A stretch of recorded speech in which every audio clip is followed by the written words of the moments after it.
Speaker, the President of the United States.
Speaker Johnson, Vice President Vance, the First Lady of the United States,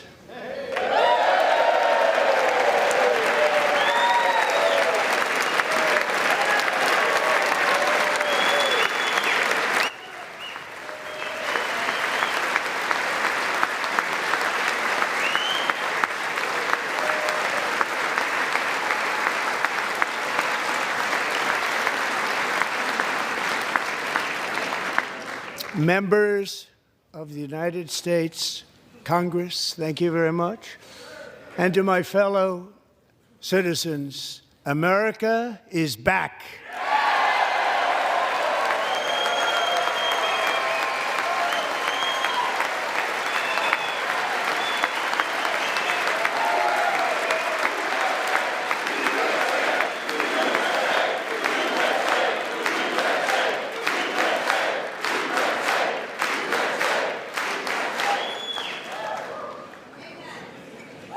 6 weeks ago, I stood beneath the dome of this Capitol and proclaimed the dawn of the golden age of America. From that moment on, it has been nothing but swift and unrelenting action to usher in the greatest and most successful era in the history of our country.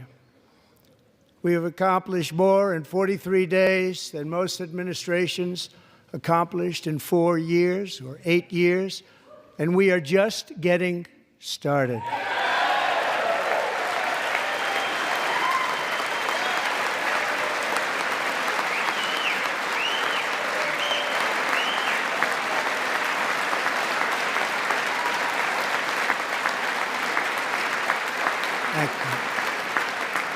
I return to this chamber tonight to report that America's momentum is back, our spirit is back, our pride is back, our confidence is back, and the American dream is surging bigger and better than ever before.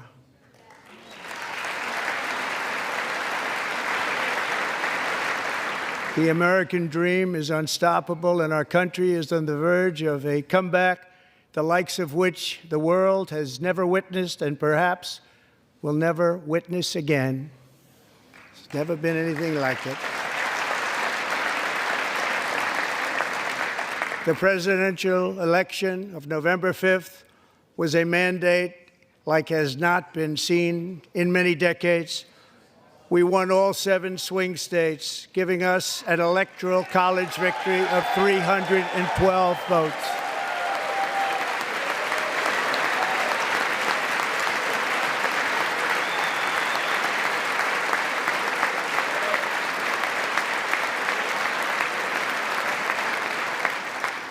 We won the popular vote by big numbers and won counties in our country.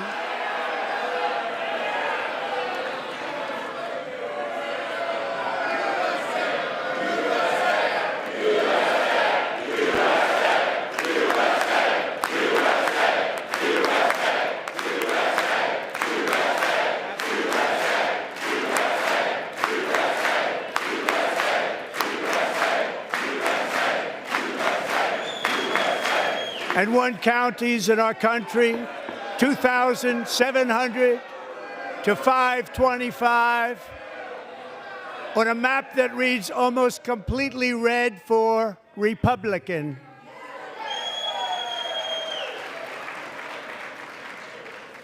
Now, for the first time in modern history, more Americans believe that our country is headed in the right direction than the wrong direction. In fact, it's an astonishing record, 27-point swing, the most ever.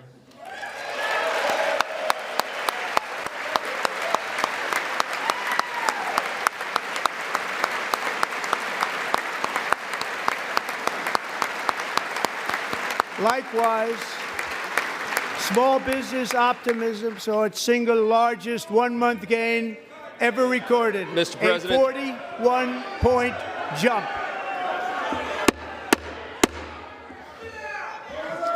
Members are directed to uphold and maintain decorum in the House and to cease any further disruptions.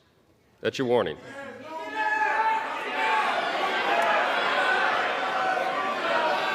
Members are engaging in willful and continuing breach of decorum, and the chair is prepared to direct the Sergeant-at-Arms to restore order to the joint session.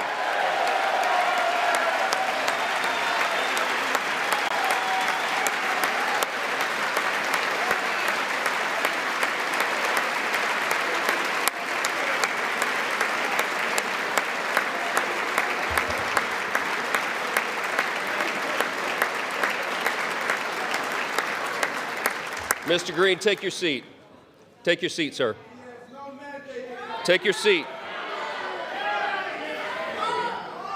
Finding that members continue to engage in willful and concerted disruption of proper decorum, the chair now directs the Sergeant-at-Arms to restore order. Remove this gentleman from the chamber.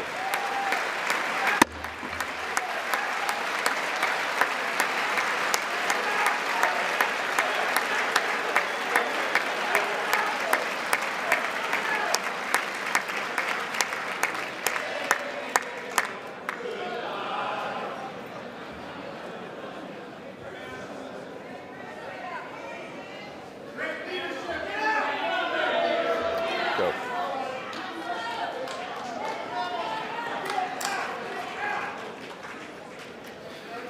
Members are directed to uphold and maintain decorum in the House. Mr. President, you continue. Thank you. Over the past 6 weeks, I have signed nearly 100 executive orders and taken more than 400 executive actions, a record to restore common sense, safety, optimism, and wealth all across our wonderful land. The people elected me to do the job, and I'm doing it.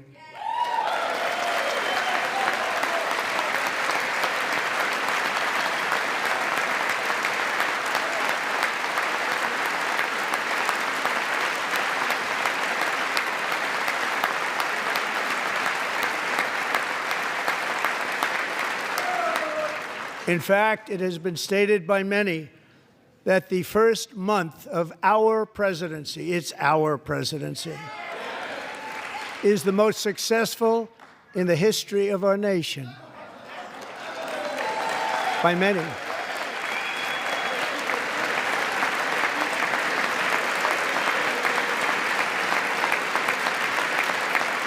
And what makes it even more impressive is that, do you know who number 2 is? George Washington. How about that? How about that? I don't know about that list, but we'll take it. Within hours of taking the oath of office, I declared a national emergency on our southern border, and I deployed the U.S. military and Border Patrol to repel the invasion of our country. And what a job they've done. As a result, illegal border crossings last month were by far the lowest ever recorded, ever.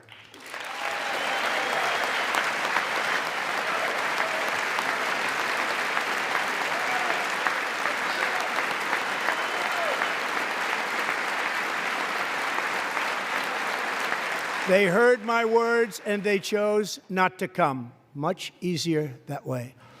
In comparison, under Joe Biden, the worst president in American history, there were hundreds of thousands of illegal crossings a month, and virtually all of them, including murderers, drug dealers, gang members, and people from mental institutions and insane asylums, were released into our country. Who would want to do that? This is my 5th such speech to Congress. And once again, I look at the Democrats in front of me, and I realize there is absolutely nothing I can say to make them happy or to make them stand or smile or applaud. Nothing I can do. I could find a cure to the most devastating disease, a disease that would wipe out entire nations, or announce the answers to the greatest economy in history, or the stoppage of crime to the lowest levels ever recorded. And these people sitting right here will not clap, will not stand, and certainly will not cheer for these astronomical achievements. They won't do it, no matter what. Five times I've been up here. It's very sad, and it just shouldn't be this way.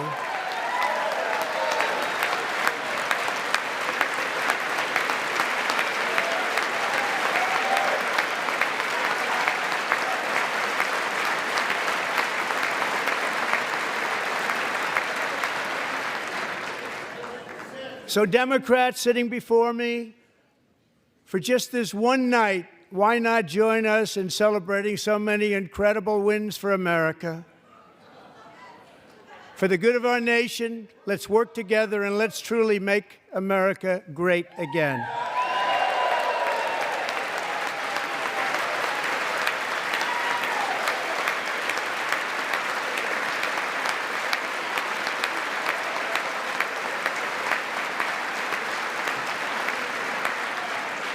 Every day, my administration is fighting to deliver the change America needs to bring a future that America deserves, and we're doing it.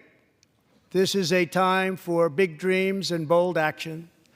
Upon taking office, I imposed an immediate freeze on all federal hiring, a freeze on all new federal regulations, and a freeze on all foreign aid.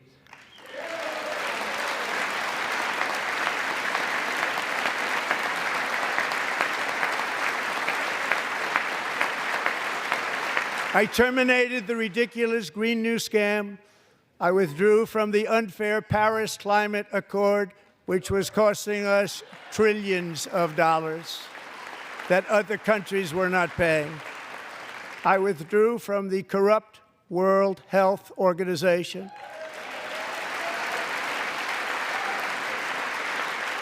And I also withdrew from the anti-American UN Human Rights Council.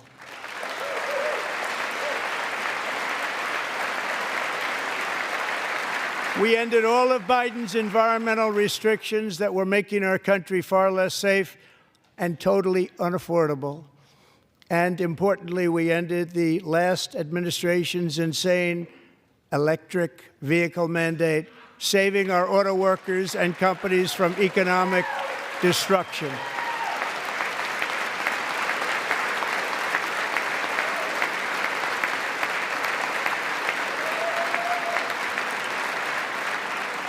To unshackle our economy, I have directed that for every one new regulation, 10 old regulations must be eliminated, just like I did in my very successful first term.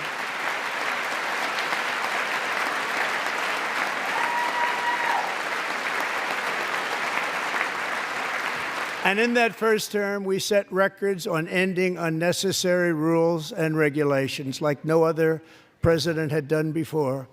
We ordered all federal workers to return to the office. They will either show up for work in person or be removed from their job.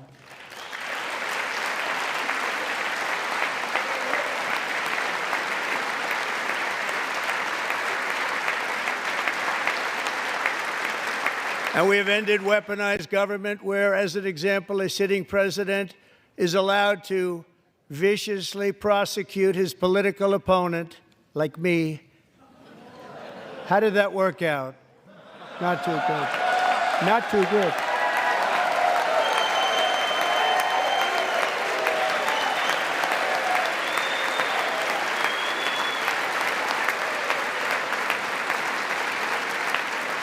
And I have stopped all government censorship and brought back free speech in America. It's back.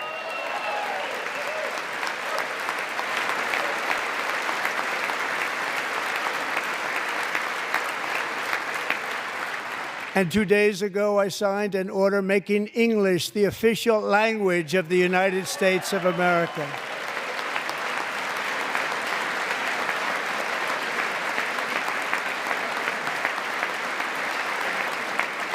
I renamed the Gulf of Mexico the Gulf of America.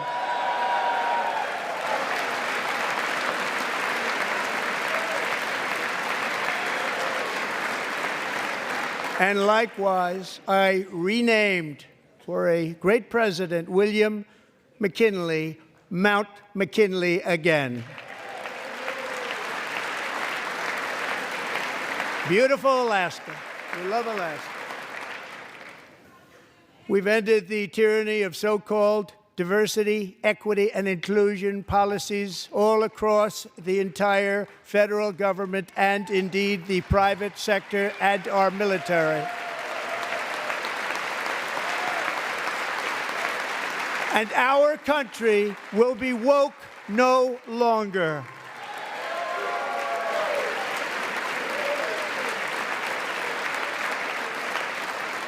We believe that whether you are a doctor, an accountant, a lawyer, or an air traffic controller, you should be hired and promoted based on skill and competence, not race or gender. Very important.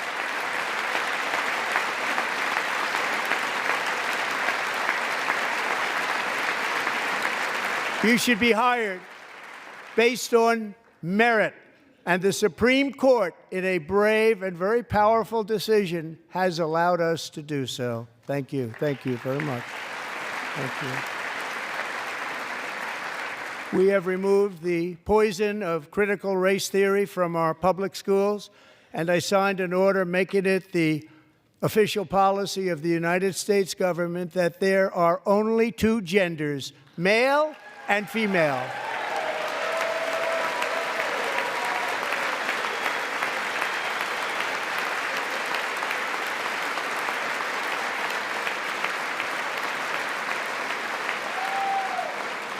I also signed an executive order to ban men from playing in women's sports.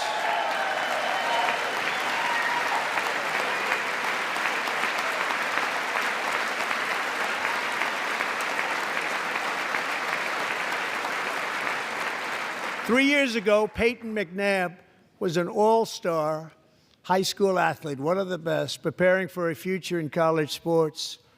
But when her girls' volleyball match was invaded by a male, he smashed the ball so hard in Peyton's face, causing traumatic brain injury, partially paralyzing her right side, and ending her athletic career. It was a shot like she's never seen before. She's never seen anything like it. Peyton is here tonight in the gallery, and Peyton, from now on, schools will kick the men off the girls' team, or they will lose all federal funding.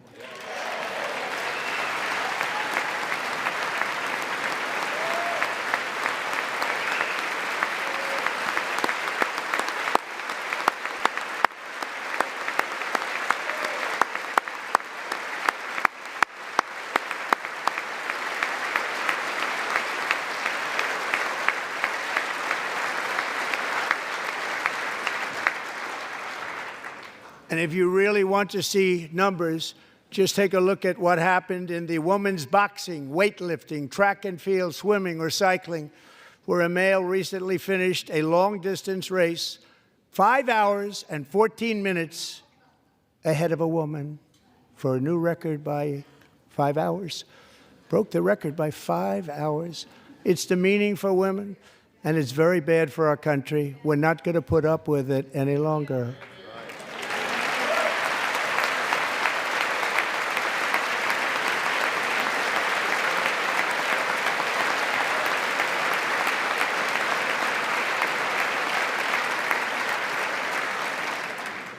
What I have just described is only a small fraction of the common sense revolution that is now, because of us, sweeping the entire world. Common sense has become a common theme, and we will never go back. Never. Never going to let that happen. Among my very highest priorities is to rescue our economy and get dramatic and immediate relief to working families. As you know, we inherited from the last administration an economic catastrophe and an inflation nightmare. Their policies drove up energy prices, pushed up grocery costs, and drove the necessities of life out of reach for millions and millions of Americans. They've never had anything like it. We suffered the worst inflation in 48 years, but perhaps even in the history of our country. They're not sure. As president, I'm fighting every day to reverse this damage and make America affordable again.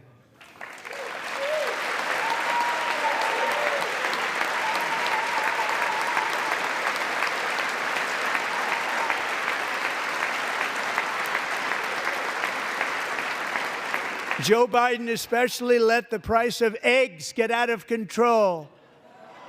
The egg price is out of control, and we're working hard to get it back down. Secretary, do a good job on that. You inherited a total mess from the previous administration. Do a good job.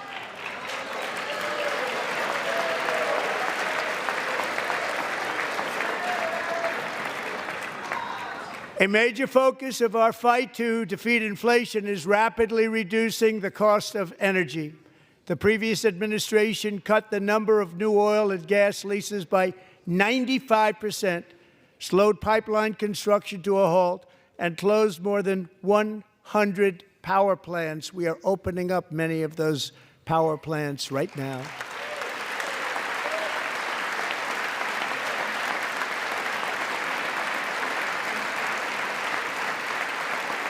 And frankly, we have never seen anything like it. That's why on my first day in office, I declared a national energy emergency. As you've heard me say many times, we have more liquid gold under our feet than any nation on earth, and by far. And now I fully authorize the most talented team ever assembled to go and get it. It's called Drill, Baby, Drill.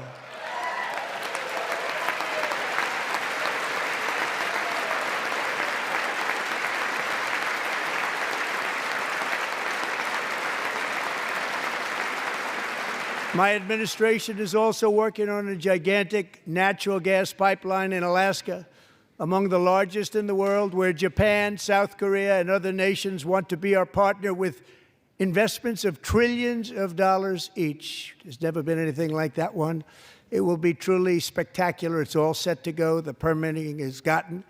And later this week, I will also take historic action to dramatically expand production of critical minerals and rare earths here in the USA.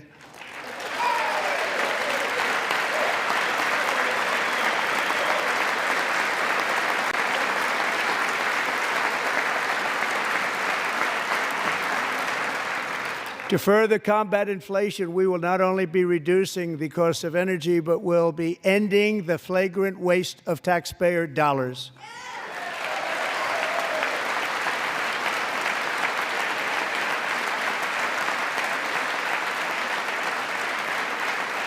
And to that end, I have created the brand new Department of Government Efficiency, DOGE.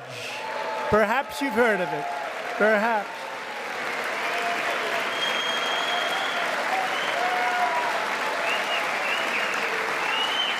Which is headed by Elon Musk, who is in the gallery tonight.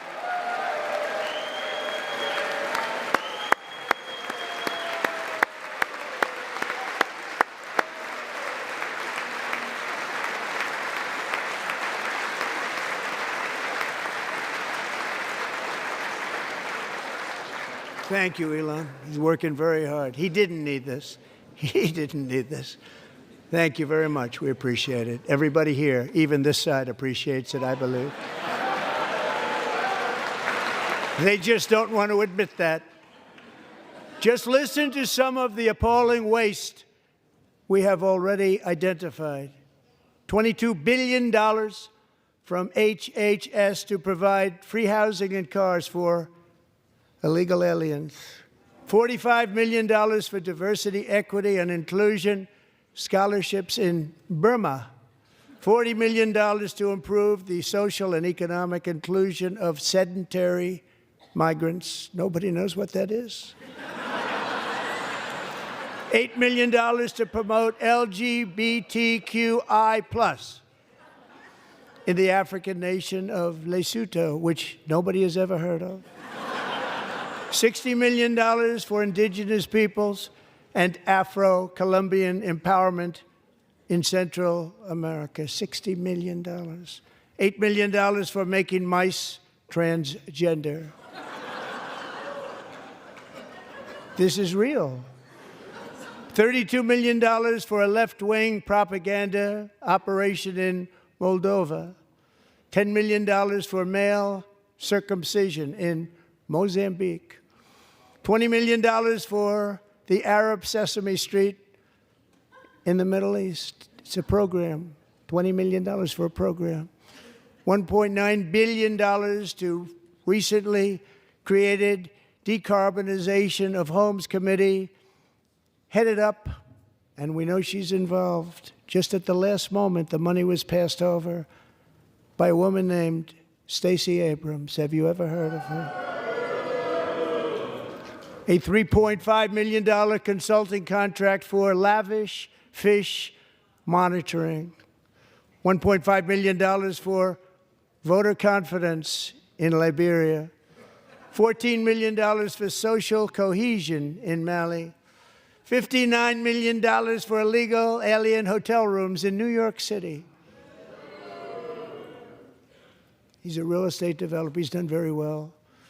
$250,000 to increase vegan local climate action innovation in Zambia. $42 million for social and behavior change in Uganda. $14 million for improving public procurement in Serbia. $47 million for improving learning outcomes in Asia. Asia's doing very well with learning. I don't know what we're doing. We should use it ourselves. And $101 million for DEI contracts at the Department of Education, the most ever paid, nothing even like it. Under the Trump administration, all of these scams, and they're far worse, but I didn't think it was appropriate to talk about them. They're so bad. Many more have been found out and exposed and swiftly terminated by a group of very intelligent, mostly young people, headed up by Elon, and we appreciate it. We found hundreds of billions of dollars of fraud.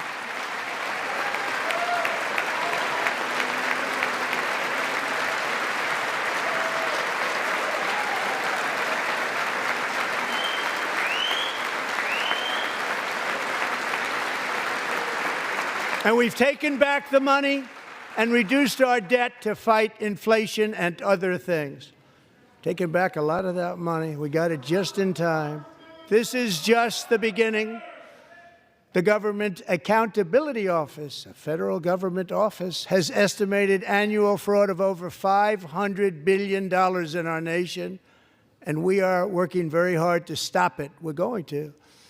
We're also identifying shocking levels of incompetence and probable fraud in the Social Security program for our seniors, and that our seniors and people that we love rely on.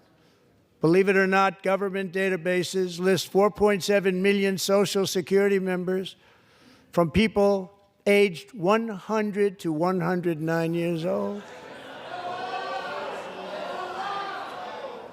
It lists 3.6 million people from ages 110 to 119. I don't know any of them. I know some people that are rather elderly, but not quite that elderly. 3.47 million people from ages 120 to 129. 3.9 million people from ages 130 to 139. 3.5 million people from ages 140 to 149. And money is being paid to many of them, and we're searching right now. In fact, Pam, good luck. Good luck. You're going to find it. But a lot of money is paid out to people because it just keeps getting paid, and nobody does, and it really hurts Social Security and hurts our country. 1.3 million people from ages 150 to 159, and over 130,000 people, according to the Social Security databases, are age over 160 years old. We have a healthier country than I thought, Bobby.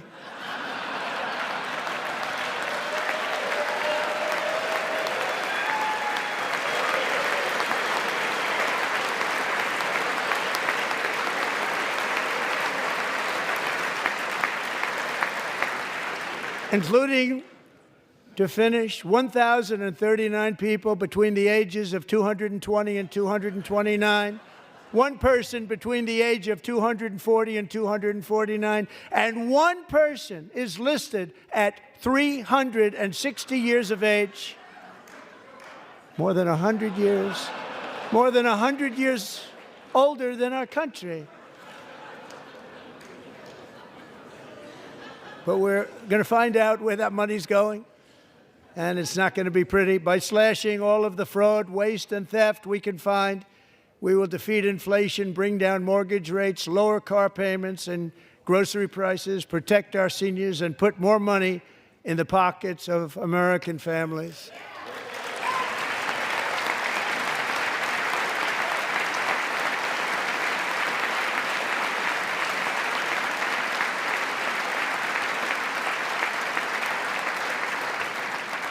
And today, interest rates took a beautiful drop, big, beautiful drop. It's about time.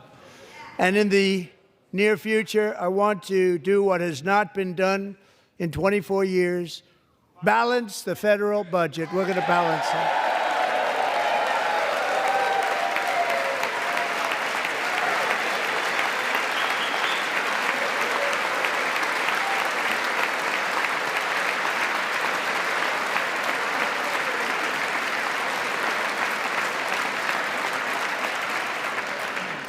With that goal in mind, we have developed in great detail what we are calling the Gold Card, which goes on sale very, very soon.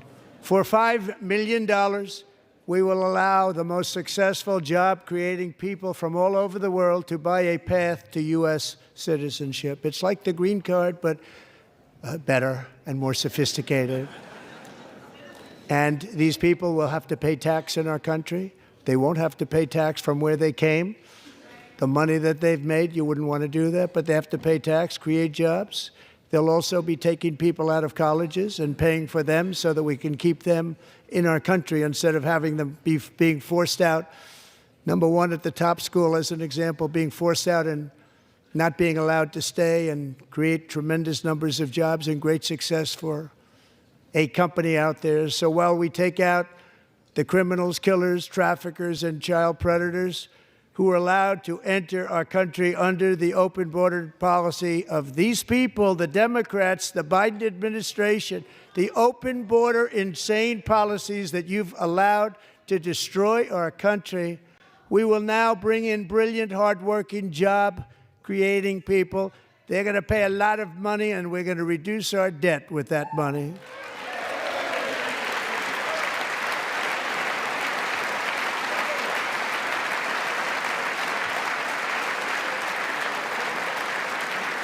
Americans have given us a mandate for bold and profound change.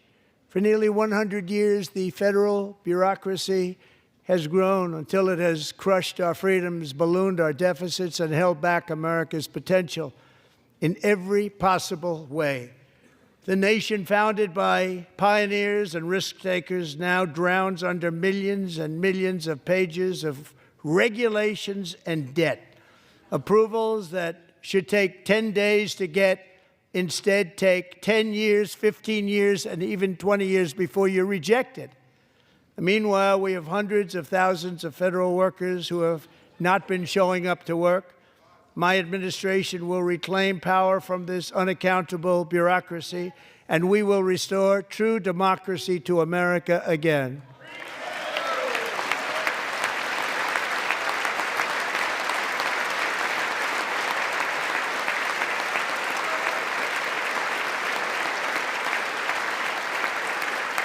And any federal bureaucrat who resists this change will be removed from office immediately.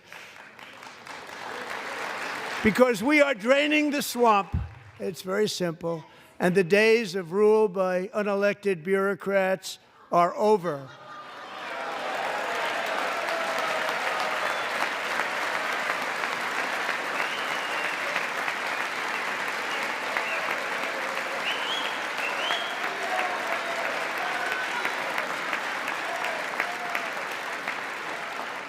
And the next phase of our plan to deliver the greatest economy in history is for this Congress to pass tax cuts for everybody. They're in there. They're waiting for you to vote.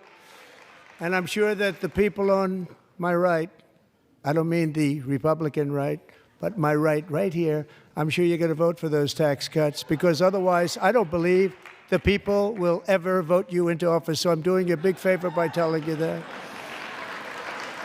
But I know this group is going to be voting for the tax cuts.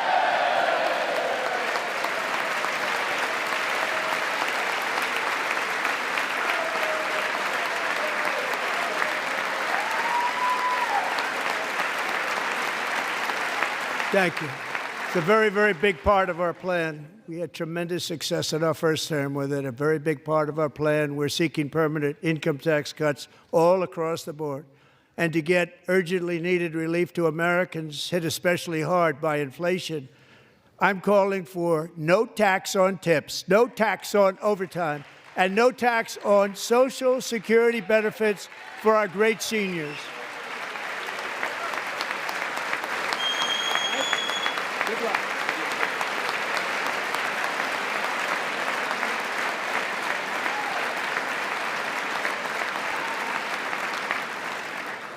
And I also want to make interest payments on car loans tax deductible, but only if the car is made in America.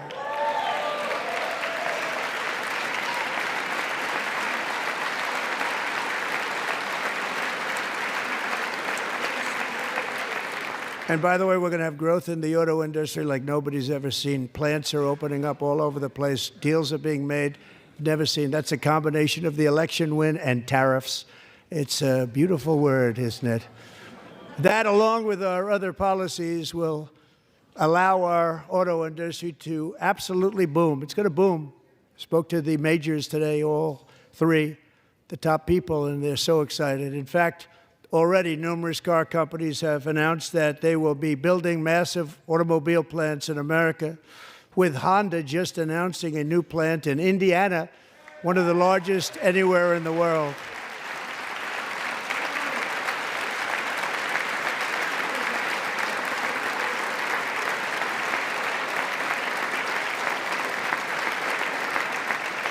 And this has taken place since our great victory on November 5th, a date which will hopefully go down as one of the most important in the history of our country.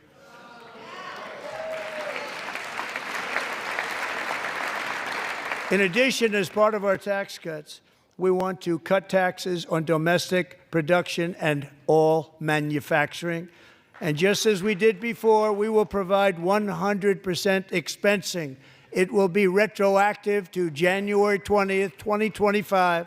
And it was one of the main reasons why our tax cuts were so successful in our first term, giving us the most successful economy in the history of our country, first term. We had a great first term.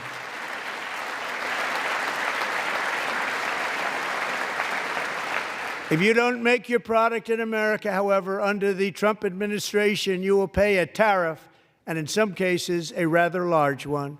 Other countries have used tariffs against us for decades, and now it's our turn to start using them against those other countries. On average, the European Union, China, Brazil, India, Mexico, and Canada, have you heard of them? And countless other nations charge us tremendously higher tariffs than we charge them. It's very unfair. India charges us auto tariffs higher than 100%. China's average tariff on our products is twice what we charge them. And South Korea's average tariff is 4 times higher. Think of that, 4 times higher. And we give so much help militarily and in so many other ways to South Korea. But that's what happens. This is happening by friend and foe. This system is not fair to the United States and never was. And so on April 2nd, I wanted to make it April 1st, but I didn't want to be accused of April Fool's Day. That's not, just one day cost us a lot of money. But we're going to do it in April. I'm a very superstitious person. April 2nd, reciprocal tariffs kick in. And whatever they tariff us, other countries, we will tariff them. That's reciprocal, back and forth. Whatever they tax us, we will tax them. If they do non-monetary tariffs to keep us out of their market, then we will do non-monetary barriers to keep them out of our market. There's a lot of that, too. They don't even allow us in their market. We will take in trillions and trillions of dollars and create jobs like we have never seen before. I did it with China, and I did it with others, and the Biden administration couldn't do anything about it because there was so much money they couldn't do anything about it. We have been ripped off for decades by nearly every country on earth, and we will not let that happen any longer.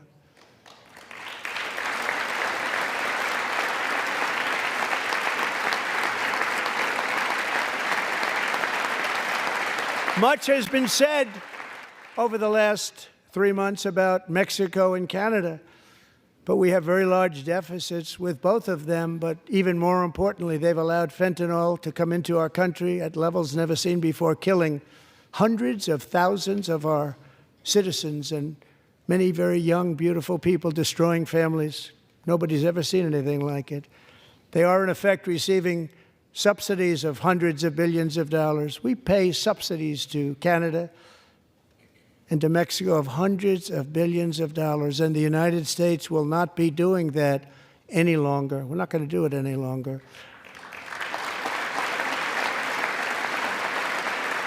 Thanks to our America First policies we're putting into place, we have had $1.7 trillion of new investment in America in just the past few weeks. The combination of the election and our economic policies that people of SoftBank, one of the most brilliant anywhere in the world, announced a $200 billion investment. OpenAI and Oracle, Larry Ellison, announced $500 billion investment, which they wouldn't have done if Kamala had won. Apple announced $500 billion investment. Tim Cook called me. He said, I cannot spend it fast enough. It's going to be much higher than that, I believe. They'll be building their plants here instead of in China. And just yesterday, Taiwan Semiconductor, the biggest in the world, most powerful in the world, has a tremendous amount, 97% of the market, announced a $165 billion investment to build the most powerful chips on earth right here in the USA.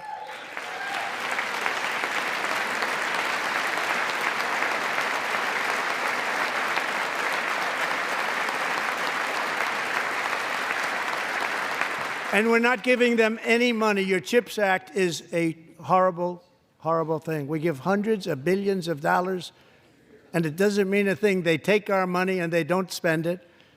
All that meant to them, we're giving them no money. All that was important to them was they didn't want to pay the tariffs, so they came and they're building, and many other companies are coming. We don't have to give them money. We just want to protect our businesses and our people. And they will come because they won't have to pay tariffs if they build in America. So it's very amazing. You should get rid of the CHIP Act, and whatever's left over, Mr. Speaker, you should use it to reduce debt or any other reason you want to.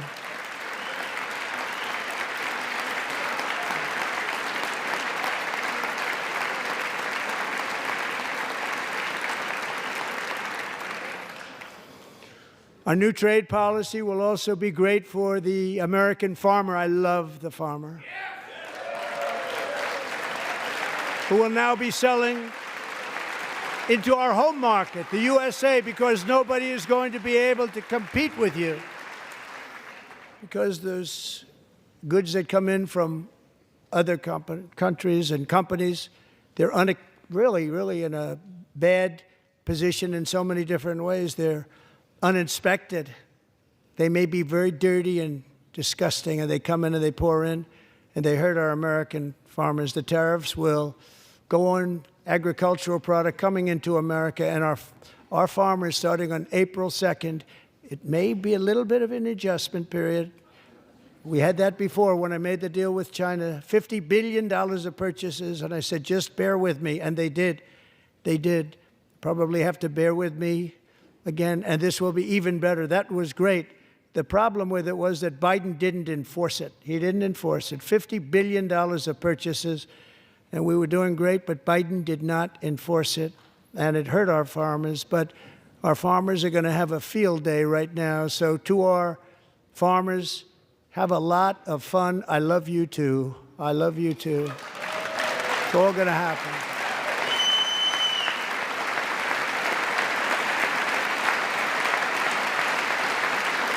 And I have also imposed a 25% tariff on foreign aluminum, copper, lumber, and steel, because if we don't have, as an example, steel and lots of other things, we don't have a military, and frankly, we just won't have a country very long. Here today is a proud American steelworker, fantastic person from Decatur, Alabama, Jeff Denard. Has been working at the same steel plant for 27 years in a job that has allowed him to serve as the captain of his local volunteer fire department, raise 7 children with his beautiful wife, Nicole, and over the years provide a loving home for more than 40 foster children. So great, Jeff.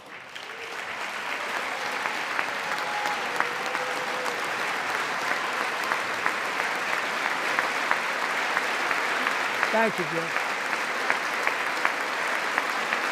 Thank you, Jeff.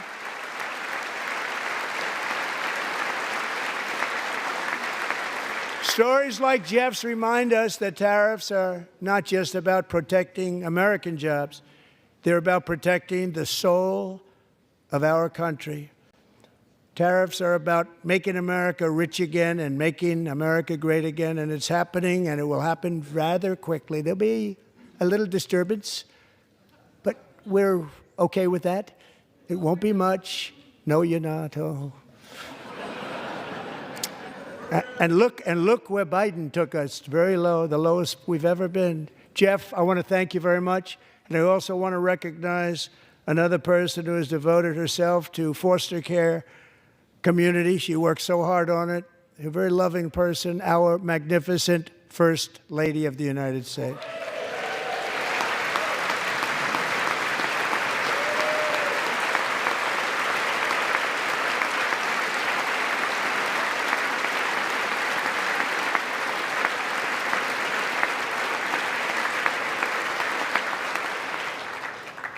Melania's work has yielded incredible results, helping prepare our nation's future leaders as they enter the workforce. Our First Lady is joined by 2 impressive young women, very impressive. Haley Ferguson, who benefited from the First Lady's Fostering the Future initiative and is poised to complete her education and become a teacher. And Elliston Berry, who became a victim of an illicit deepfake image produced by a peer. With Elliston's help, the Senate just passed the Take It Down Act, and this is so important. Thank you very much, John. John Thune, thank you. Stand up, John. Thank you, John.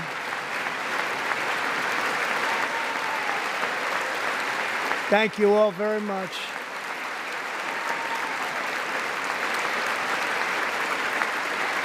Thank you. And thank you to John Thune and the Senate. Great job. To criminalize the publication of such images online is a terrible, terrible thing. And once it passes the House, I look forward to signing that bill into law. Thank you. And I'm going to use that bill for myself, too, if you don't mind. Because nobody gets treated worse than I do online. Nobody. That's great. Thank you very much to the Senate. Thank you.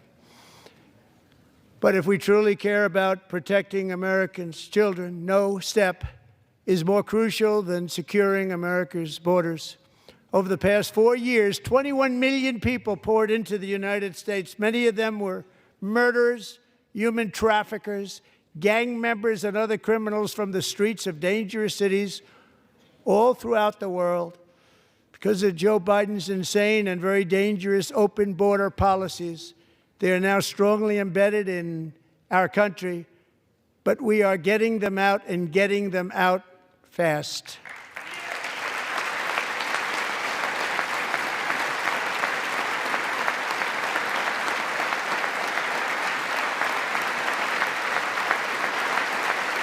And I want to thank Tom Homan and Christy. I want to thank you and Paul of Border Patrol.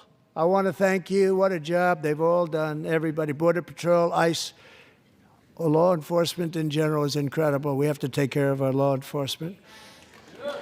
Have to.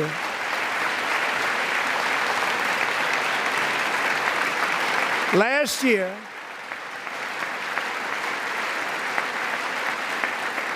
a brilliant 22-year-old nursing student named Laken Riley, the best in her class, admired by everybody, went out for a jog on the campus of the University of Georgia.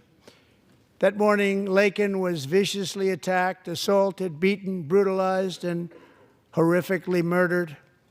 Laken was stolen from us by a savage illegal alien gang member who was arrested while trespassing across Biden's open southern border and then set loose into the United States under the heartless policies of that failed administration. It was indeed a failed administration. He had then been arrested and released in a Democrat-run sanctuary city, a disaster, before ending the life of this beautiful young angel. With us this evening are Laken's beloved mother, Allison, and her sister, Lauren.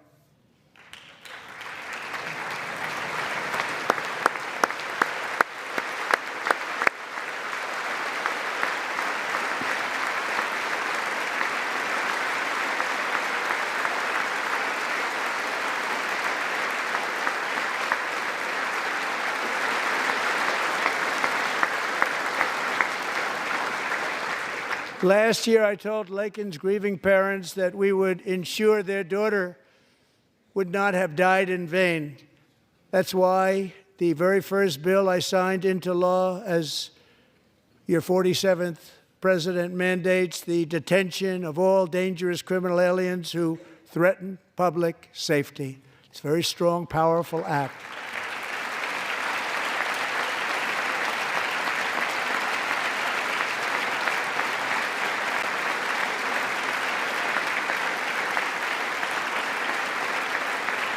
It's called the Laken-Riley Act. So Allison and Lauren, America will never, ever forget our beautiful Laken Hope Riley.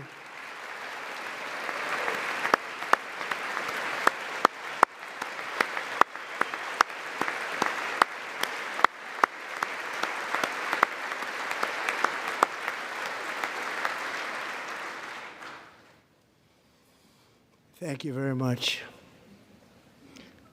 Since taking office, my administration has launched the most sweeping border and immigration crackdown in American history, and we quickly achieved the lowest numbers of illegal border crossers ever recorded. Thank you.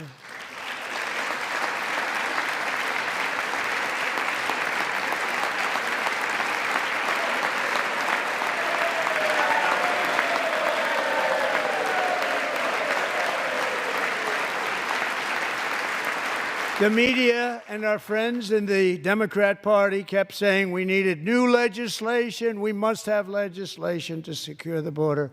But it turned out that all we really needed was a new president.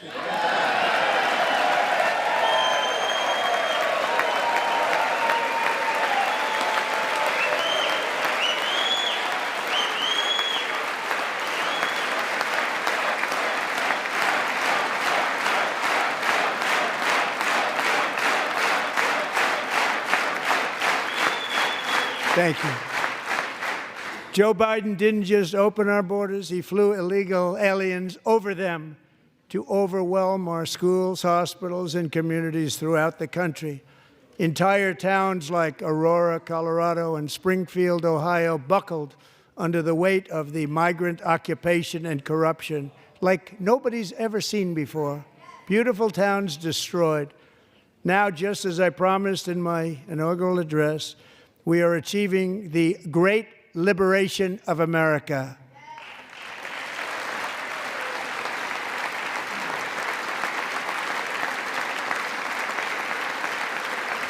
But there still is much work to be done. Here tonight is a woman I have gotten to know Alexis Nungary from Houston. Wonderful woman. Last June, Alexis's 12-year-old daughter, her precious Jocelyn, walked to a nearby convenience store. She was kidnapped, tied up, assaulted for 2 hours under a bridge, and horrifically murdered. Arrested and charged with this heinous crime are 2 illegal alien monsters from Venezuela, released into America by the last administration through their ridiculous open border. The death of this beautiful 12-year-old girl and the agony of her mother and family touched our entire nation greatly. Alexis, I promised that we would always remember your daughter, your magnificent daughter, and earlier tonight I signed an order keeping my word to you. One thing I have learned about Jocelyn is that she loved animals so much. She loved nature. Across Galveston Bay, from where Jocelyn lived in Houston, you will find a magnificent national wildlife refuge, a pristine, peaceful, 34,000-acre sanctuary for all of God's creatures on the edge of the Gulf of America. Alexis, moments ago, I formally renamed that refuge in loving memory of your beautiful daughter, Jocelyn. So, Mr. Vice President, if you would, may I have the order?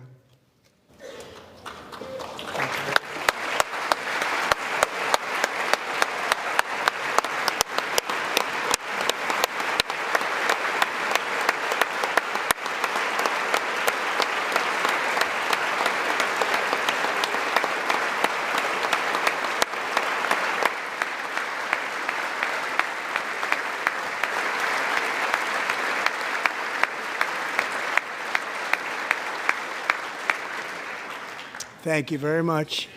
All 3 savages charged with Jocelyn and Lakin's murders were members of the Venezuelan prison gang, the toughest gang, they say, in the world, known as Tren de Aragua. 2 weeks ago, I officially designated this gang, along with MS-13 and the bloodthirsty Mexican drug cartels, as foreign terrorist organizations.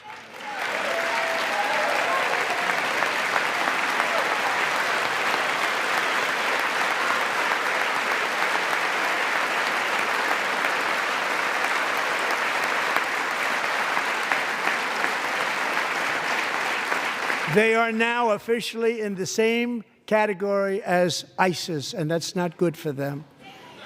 Countless thousands of these terrorists were welcomed into the U.S. by the Biden administration.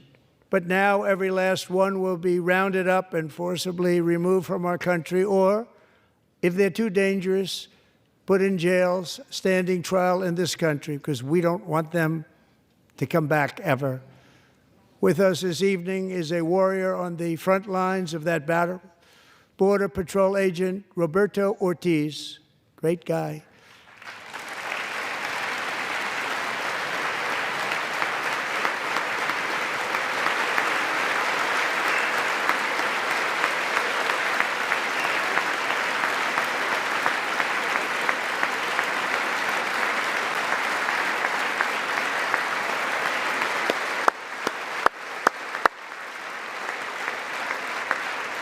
In January, Roberto and another agent were patrolling by the Rio Grande near an area known as Cartel Island. Doesn't sound too nice to me.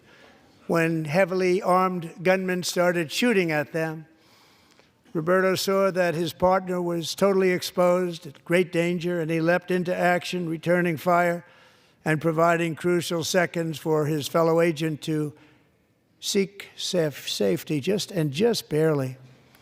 I have some of the prints of that event, and it was not good. Agent Ortiz, we salute you for your great courage and for your line of fire that you took and for the bravery that you showed. We honor you, and we will always honor you. Thank you, Roberto, very much.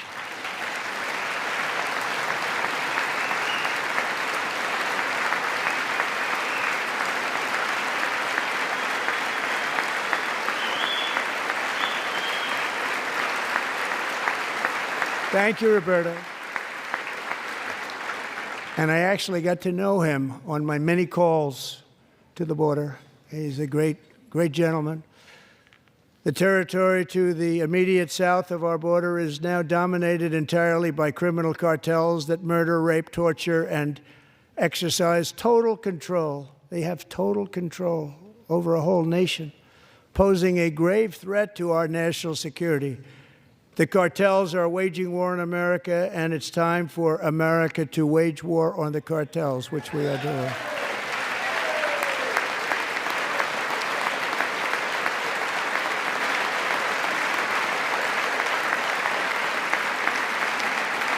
Five nights ago, Mexican authorities, because of our tariff policies being imposed on them, think of this, handed over to us 29 of the biggest cartel leaders in their country. That has never happened before. They want to make us happy. First time ever. But we need Mexico and Canada to do much more than they've done, and they have to stop the fentanyl and drugs pouring into the USA. They're going to stop it. I have sent Congress a detailed funding request laying out exactly how we will eliminate these threats to protect our homeland and complete the largest deportation operation in American history, larger even than current record holder President Dwight D. Eisenhower, a moderate man, but someone who believed very strongly in borders. Americans expect Congress to send me this funding without delay so I can sign it into law. So, Mr. Speaker, John Thune, both of you, I hope you're going to be able to do that. Mr. Speaker, thank you. Mr. Leader, thank you. Thank you very much. And let's get it to me. I'll sign it so fast, you won't even believe it.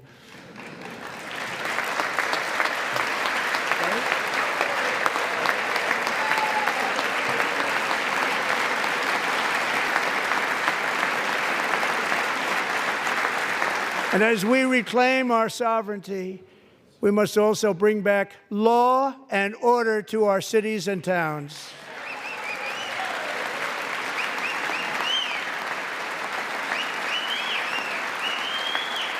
In recent years, our justice system has been turned upside down by radical left lunatics.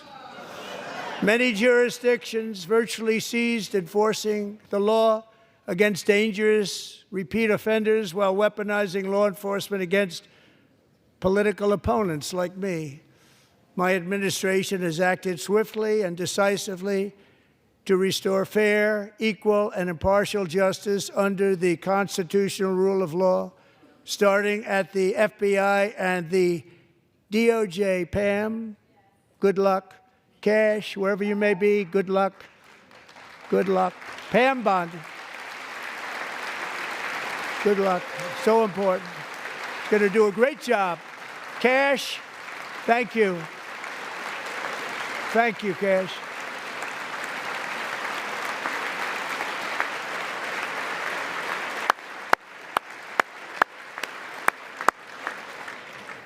They've already started very strong. They're going to do a fantastic job. You're going to be very proud of them.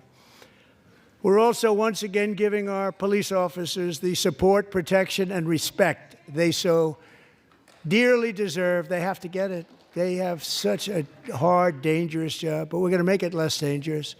The problem is the bad guys don't respect the law, but they're starting to respect it, and they soon will respect it. This also includes our great fire departments throughout the country. Our firemen and women are unbelievable people, and we'll never forget them. And besides that, they voted for me in record numbers, so I have no choice.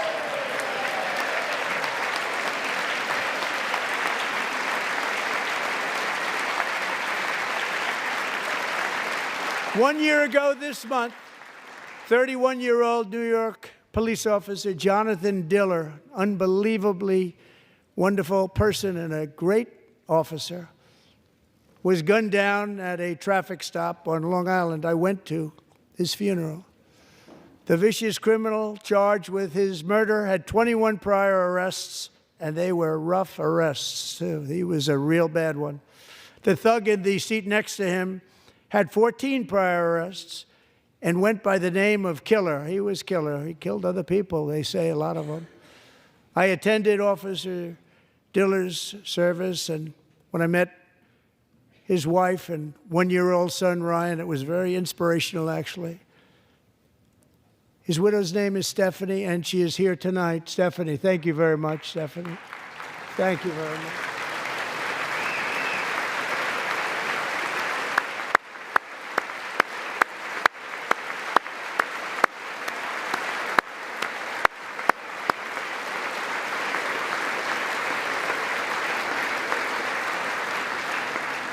Stephanie, we're going to make sure that Ryan knows his dad was a true hero, New York's finest, and we're going to get these cold-blooded killers and repeat offenders off our streets, and we're going to do it fast.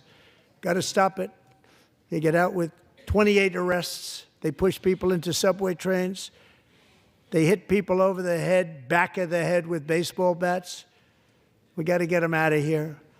I've already signed an executive order requiring a mandatory death penalty for anyone who murders a police officer, and tonight I'm asking Congress to pass that policy into permanent law.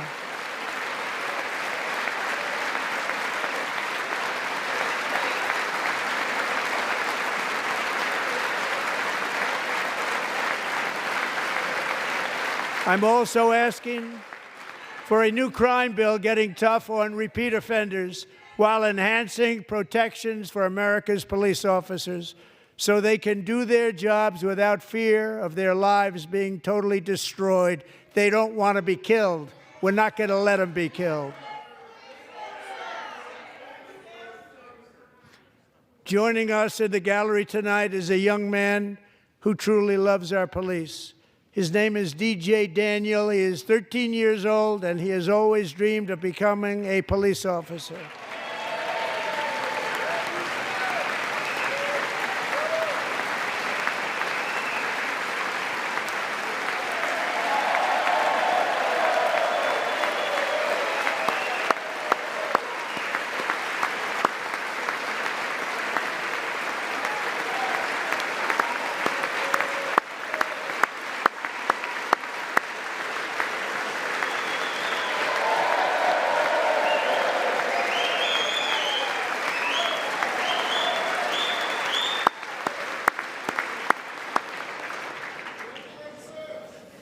But in 2018, DJ was diagnosed with brain cancer. The doctors gave him 5 months at most to live. That was more than 6 years ago.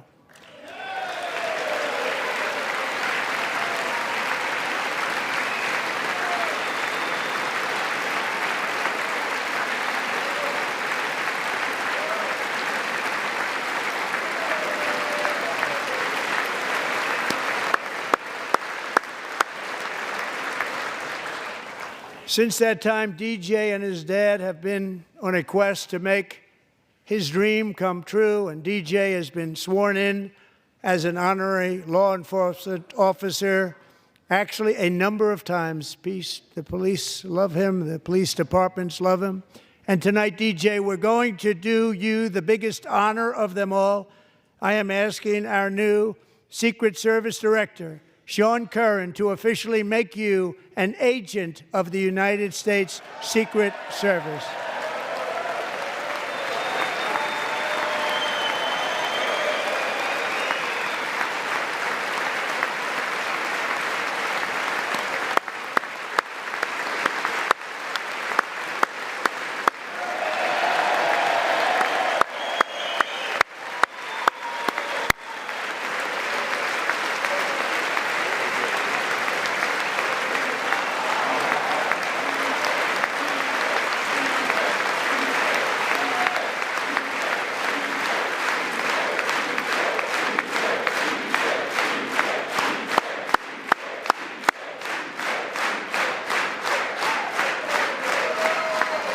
Thank you, DJ. DJ's doctors believe his cancer likely came from a chemical he was exposed to when he was younger. Since 1975, rates of child cancer have increased by more than 40%. Reversing this trend is one of the top priorities for our new presidential commission to make America healthy again, chaired by our new Secretary of Health and Human Services, Robert F. Kennedy, Jr.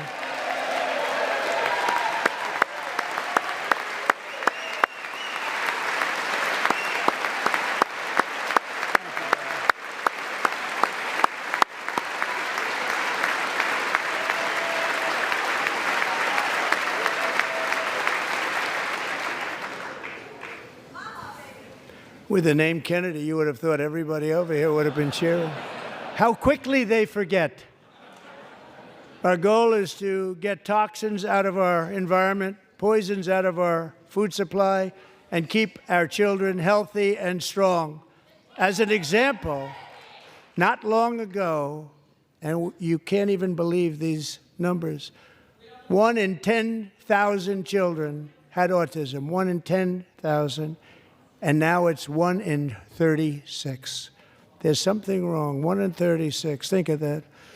So we're going to find out what it is, and there's nobody better than Bobby and all of the people that are working with you. You have the best to figure out what is going on. Okay, Bobby? Good luck. It's a very important job. Thank you. Go get him.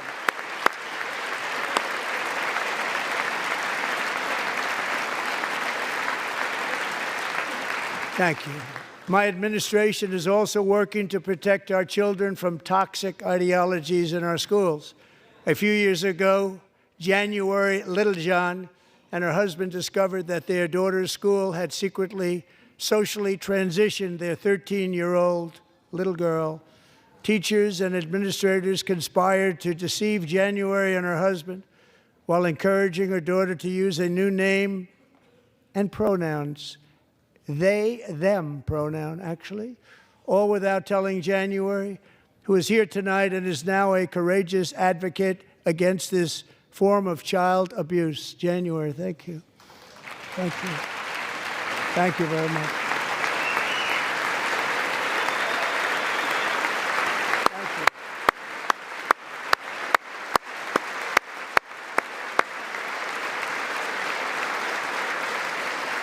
Thank you. Stories like this are why, shortly after taking office, I signed an executive order banning public schools from indoctrinating our children with transgender ideology.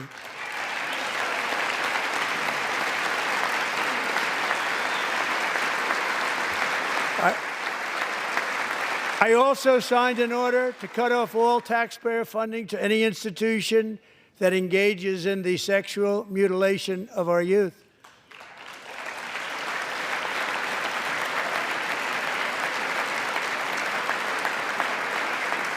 And now I want Congress to pass a bill permanently banning and criminalizing sex changes on children and forever ending the lie that any child is trapped in the wrong body.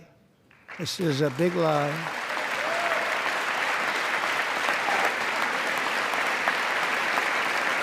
And our message to every child in America is that you are perfect exactly the way God made you.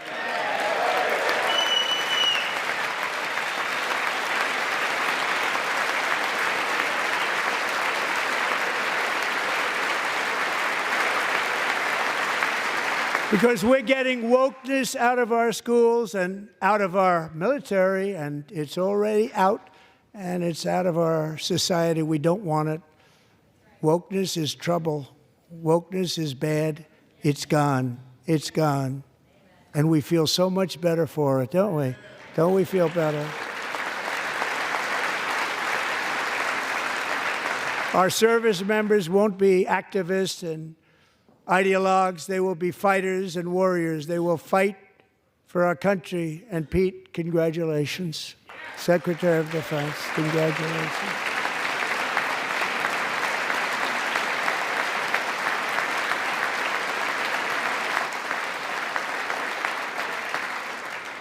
And he's not big into the woke movement, I can tell you. I know him well. I am pleased to report that in January, the U.S. Army had its single best recruiting month in 15 years, and that all armed services are having among the best recruiting results ever in the history of our services. What a difference.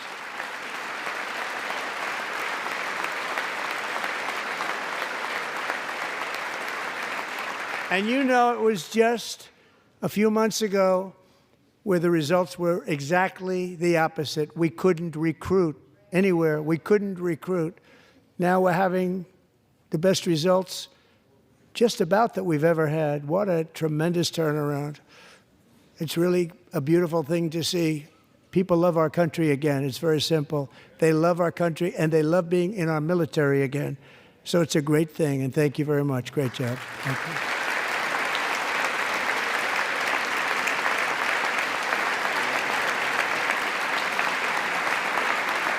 you. We're joined tonight by a young man, Jason Hartley, who knows the weight of that call of duty. Jason's father, grandfather, and great-grandfather all wore the uniform. Jason tragically lost his dad, who was also a Los Angeles County Sheriff's deputy when he was just a boy, and now he wants to carry on the family legacy of service. Jason is a senior in high school, a six-letter varsity athlete, a really good athlete, they say, a brilliant student with a 4.46, that's good, GPA. And his greatest dream is to attend the U.S. Military Academy at West Point.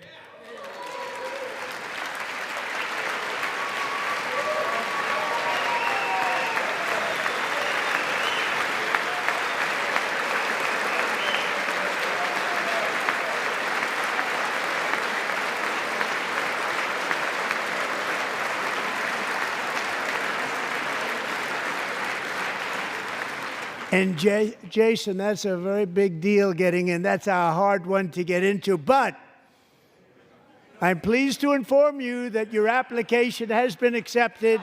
You will soon be joining the Corps of Cadets.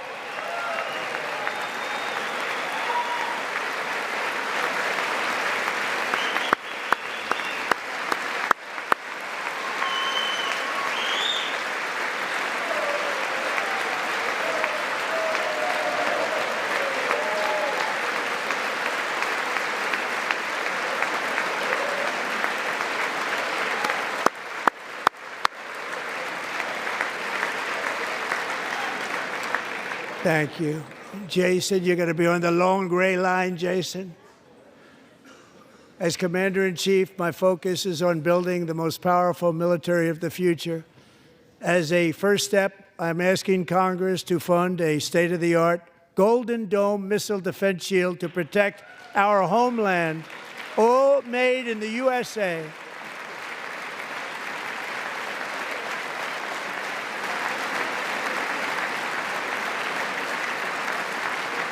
And Ronald Reagan wanted to do it long ago, but the technology just wasn't there, not even close. But now we have the technology. It's incredible, actually. And other places, they have it. Israel has it. Other places have it. And the United States should have it too, right, Tim, right? They should have it too. So I want to thank you. But it's a very, very important. This is a very dangerous world. We should have it. We want to be protected, and we're going to protect our citizens like never before. To boost our defense industrial base, we are also going to resurrect the American shipbuilding industry, including commercial shipbuilding and military shipbuilding.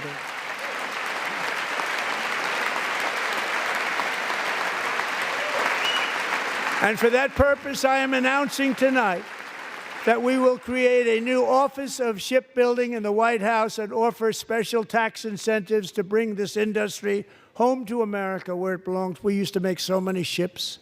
We don't make them anymore very much, but we're going to make them very fast, very soon.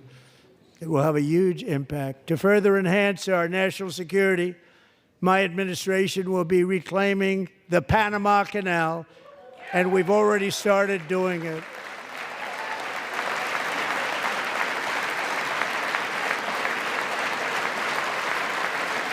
Just today, a large American company announced they are buying both ports around the Panama Canal and lots of other things having to do with the Panama Canal and a couple of other canals. The Panama Canal was built by Americans for Americans, not for others, but others could use it. But it was built at tremendous cost of American blood and treasure. 38,000 workers died building the Panama Canal. They died of malaria. They died of snake bites and mosquitoes. Not a nice place to work. They paid them very highly to go there, knowing there was a 25% chance that they would die. The most expensive project also that was ever built in our country's history, if you bring it up to modern day costs. It was given away by the Carter administration for $1, but that agreement has been violated very severely. We didn't give it to China. We gave it to Panama, and we're taking it back.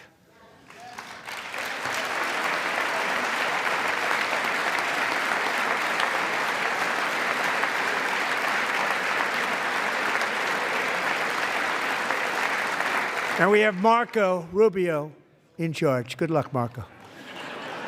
Now, we know who to blame if anything goes wrong.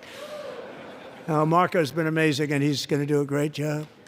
Think of it. He got 100 votes. You know, he was approved with actually 99, but the 100th was this gentleman, and I feel very certain. So let's assume he got 100 votes. And I'm either very, very happy about that or I'm very concerned about it. But he's already proven. I mean, he's a great gentleman. He's respected by everybody, and we appreciate you voting for Marco. He's going to do a fantastic job. Thank you. Thank you. He's doing a great job. Great job. And I also have a message tonight for the incredible people of Greenland. We strongly support your right to determine your own future. And if you choose, we welcome you into the United States of America. We need Greenland for national security and even international security, and we're working with everybody involved to try and get it. But we need it really for international world security, and I think we're going to get it. One way or the other, we're going to get it. We will keep you safe. We will make you rich, and together we will take Greenland to heights like you have never thought possible before. It's a very small population, but very, very large piece of land and very, very important for military security. America is once again standing strong against the forces of radical Islamic terrorism. 3.5 years ago, ISIS terrorists killed 13 American service members and countless others in the Abbey Gate bombing during the disastrous and incompetent withdrawal from Afghanistan. Not that they were withdrawing, it was the way they withdrew. Perhaps the most embarrassing moment in the history of our country. Tonight, I am pleased to announce that we have just apprehended the top terrorist responsible for that atrocity, and he is right now on his way here to face the swift sword of American justice.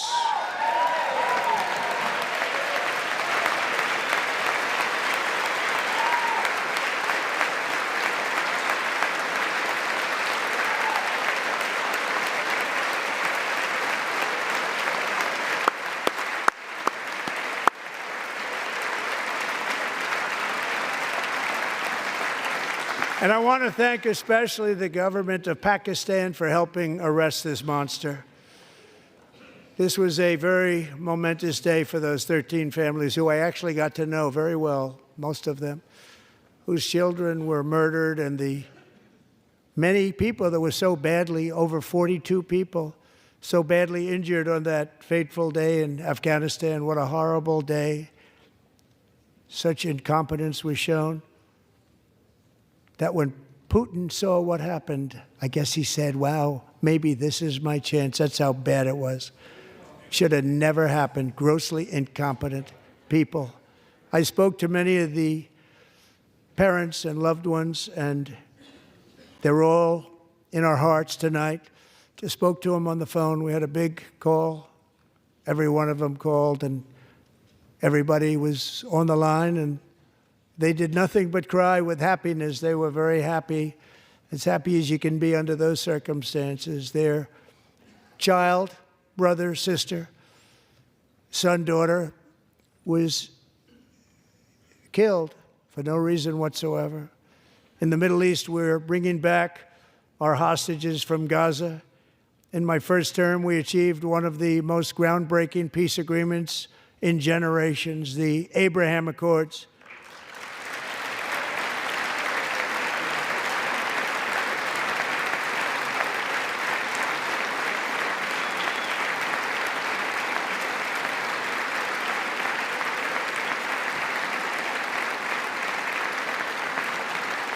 And now we're going to build on that foundation to create a more peaceful and prosperous future for the entire region. A lot of things are happening in the Middle East. People have been talking about that so much lately with everything going on with Ukraine and Russia. But a lot of things are happening in the Middle East. It's a rough neighborhood, actually. I'm also working tirelessly to end the savage conflict in Ukraine. Millions of Ukrainians and Russians have been needlessly killed or wounded in this horrific and brutal conflict with no end in sight. The United States has sent hundreds of billions of dollars to support Ukraine's defense with no security, with no anything.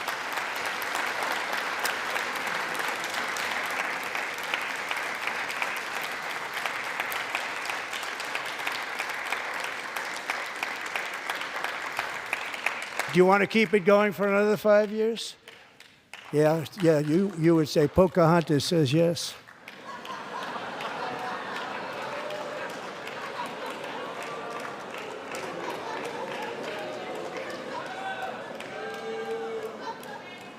$2,000 people are being killed every single week. More than that.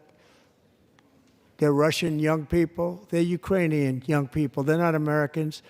But I want it to stop. Meanwhile, Europe has sadly spent more money buying Russian oil and gas than they have spent on defending Ukraine, by far. Think of that. They've spent more buying Russian oil and gas than they have defending. And we've spent perhaps $350 billion, like taking candy from a baby. That's what happened. And they've spent $100 billion. What a difference that is. And we have an ocean separating us, and they don't. But we're getting along very well with them, and lots of good things are happening. Biden has authorized more money in this fight than Europe has spent by billions and billions of dollars. It's hard to believe that they wouldn't have stopped it and said at some point, come on, let's equalize. You got to be equal to us. But that didn't happen. Earlier today, I received an important letter from President Zelensky of Ukraine. The letter reads, Ukraine is ready to come to the negotiating table as soon as possible to bring lasting peace closer. Nobody wants peace more than the Ukrainians, he said. My team and I stand ready to work under President Trump's strong leadership to get a peace that lasts. We do really value how much America has done to help Ukraine maintain its sovereignty and independence. Regarding the agreement on minerals and security, Ukraine is ready to sign it at any time that is convenient for you. I appreciate that he sent this letter, just got it a little while ago. Simultaneously, we've had serious discussions with Russia and have received strong signals that they are ready for peace. Wouldn't that be beautiful? Wouldn't that be beautiful?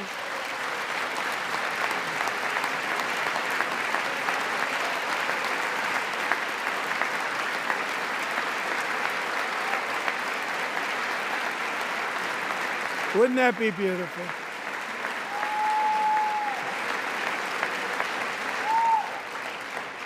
It's time to stop this madness. It's time to halt the killing. It's time to end this senseless war. If you want to end wars, you have to talk to both sides. Nearly 4 years ago, amid rising tensions, a history teacher named Mark Fogel was detained in Russia and sentenced to 14 years in a penal colony. Rough stuff. The previous administration barely lifted a finger to help him. They knew he was innocent, but they had no idea where to begin. But last summer, I promised his 95-year-old mother, Malphine, that we would bring her boy safely back home. After 22 days in office, I did just that, and they are here tonight.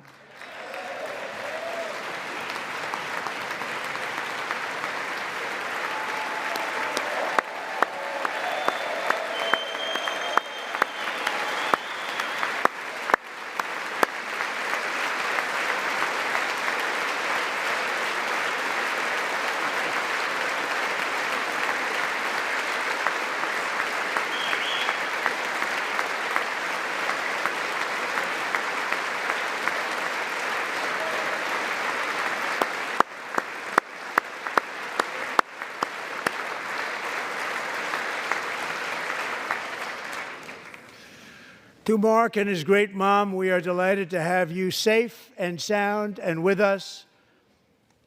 As fate would have it, Mark Fogel was born in a small rural town in Butler, Pennsylvania. Have you heard of it?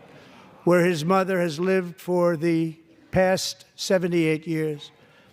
I just happened to go there last July 13th for a rally. That was not pleasant. And that is where I met his beautiful mom right before I walked onto that stage. And I told her I would not forget what she said about her son. And I never did I? Never forgot. Less than 10 minutes later, at that same rally, gunfire rang out, and a sick and deranged assassin unloaded 8 bullets from his sniper's perch into a crowd of many thousands of people. My life was saved by a fraction of an inch, but some were not so lucky. Corey Comparator was a firefighter, a veteran, a Christian, a husband, a devoted father, and above all, a protector. When the sound of gunshots pierced the air, it was a horrible sound. Corey knew instantly what it was and what to do. He threw himself on top of his wife and daughters and shielded them from the bullets with his own body. Corey was hit really hard. You know the story from there. He sacrificed his life to save theirs. 2 others, very fine people, were also seriously hit. But thankfully, with the help of 2 great country doctors, we thought they were gone and they were saved. So those doctors had great talent. We're joined by Corey's wife, Helen, who was his high school sweetheart, and their 2 beloved daughters, Allison and Kaylee. Thank you.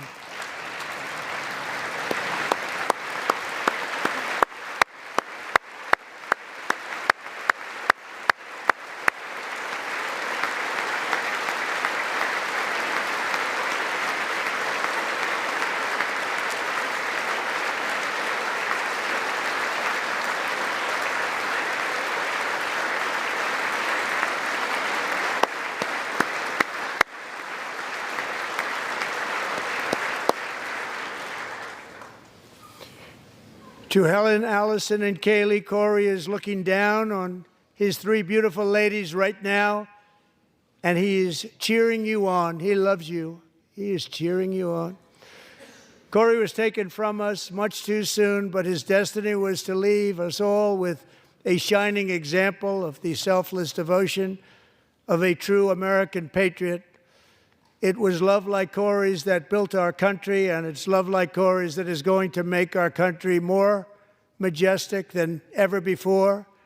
I believe that my life was saved that day in Butler for a very good reason. I was saved by God to make America great again. I believe that. Thank you. Thank you.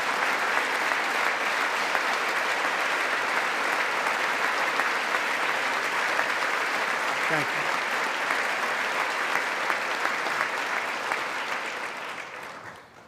Thank you very much. From the patriots of Lexington and Concord to the heroes of Gettysburg and Normandy, from the warriors who crossed the Delaware to the trailblazers who climbed the Rockies, and from the legends who soared at Kitty Hawk to the astronauts who touched the moon, Americans have always been the people who defied all odds, transcended all dangers, made the most extraordinary sacrifices, and did whatever it took to defend our children, our country, and our freedom. And as we have seen in this chamber tonight, that same strength, faith, love, and spirit is still alive and thriving in the hearts of the American people.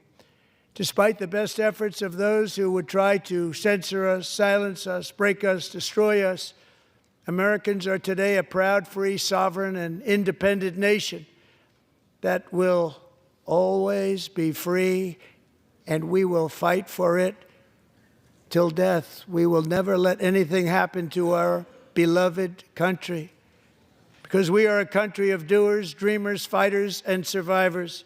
Our ancestors crossed a vast ocean, strode into the unknown wilderness, and carved their fortunes from the rock and soil of a perilous and very dangerous frontier. They chased our destiny across a boundless continent. They built the railroads, laid the highways, and graced the world with American marvels like the Empire State Building, the mighty Hoover Dam, and the towering Golden Gate Bridge. They lit the world with electricity, broke free of the force of gravity, fired up the engines of American industry, vanquished the communists, fascists, and Marxists all over the world, and gave us countless modern wonders sculptured out of iron, glass, and steel. We stand on the shoulders of these pioneers who won and built the modern age. These workers who poured their sweat into the skylines of our cities. These warriors who shed their blood on fields of battle and gave everything they had for our rights and for our freedom. Now it is our time to take up the righteous cause of American liberty. And it is our turn to take America's destiny into our own hands and begin the most thrilling days in the history of our country. This will be our greatest era. With God's help, over the next 4 years, we are going to lead this nation even higher, and we are going to forge the freest, most advanced, most dynamic, and most dominant civilization ever to exist on the face of this earth. We are going to create the highest quality of life, build the safest and wealthiest and healthiest and most vital communities anywhere in the world.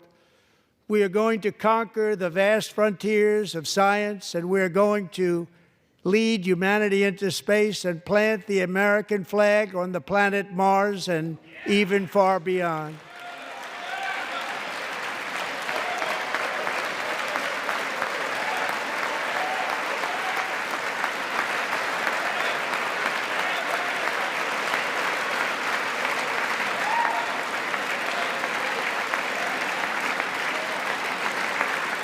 And through it all, we are going to rediscover the unstoppable power of the American spirit. And we are going to renew unlimited promise of the American dream. Every single day, we will stand up and we will fight, fight, fight for the country our citizens believe in and for the country our people deserve.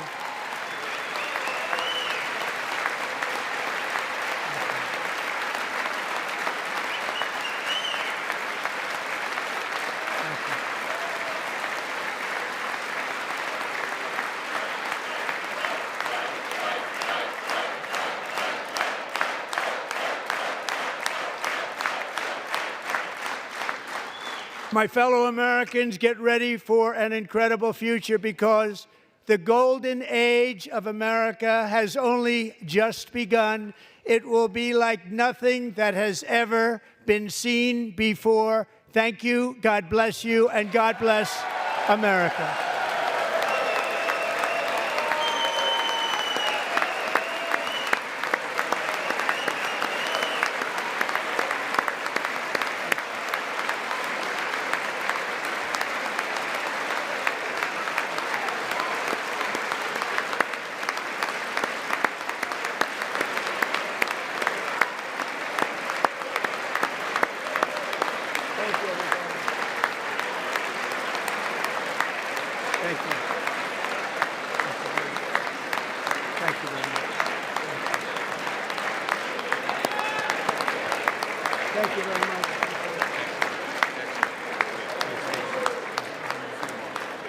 Thank you very much.